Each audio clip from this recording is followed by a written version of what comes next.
The rest of the properties. Property number 6 में क्या है, determinant of A is equals to determinant of A transpose. तो 6 property का meaning ये है कि अगर हमारे पास कोई मैट्रिक्स ए है और अगर हम उस मैट्रिक्स का ट्रांसपोज कर देते हैं तो उसका डिटर्मिनेंट उस मैट्रिक्स के ही इक्वल होता है। फॉर एग्जाम्पल, तो ट्रांसपोज में हम लोग क्या करते हैं, ट्रांसपोज में हम लोग रोज को कॉलम बना देते हैं और कॉलम को रोज बना देते हैं। इसके लिए एक एग्जाम्पल देखते हैं। फॉर एग्जाम्पल, मेरे पास कोई मैट्रिक्स ए है 1 2 3 4, ठीक है। इसका डिटर्मिनेंट कैलकुलेट करते हैं। इसका डिटर्मिनेंट क्या आ जाएगा, 4 -6 -2 आ जाएगा। अब हम लोग इस पर्टिकुलर मैट्रिक्स का ट्रांसपोज निकालते हैं। ये ट्रांसपोज करते हैं। ट्रांसपोज में क्या करते हैं, रोज को कॉलम बना देते हैं और कॉलम को रोज बना देते हैं। तो रोज क्या हो जाएंगी, कॉलम हो जाएंगी, ठीक है। अब हम लोग इस मैट्रिक्स का ट्रांसपोज निकालते हैं। वो क्या हो जाएगा, 4 -6, अगेन -2 आ गया।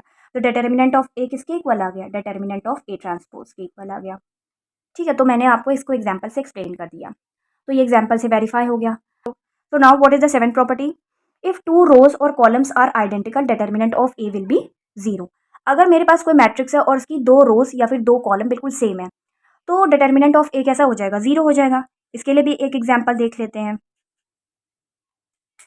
फॉर एग्जाम्पल, मेरे पास कोई मैट्रिक्स है 2 3 4, ठीक है, 1 6 7 2 3 4।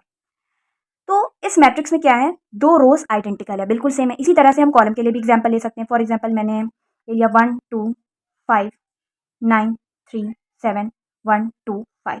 इसमें 2 कॉलम्स बिल्कुल सेम है, तो इसका भी डिटर्मिनेंट 0 आएगा, इसका भी डिटर्मिनेंट 0 आएगा और इस मैट्रिक्स का भी डिटर्मिनेंट 0 आएगा। तो ये प्रॉपर्टी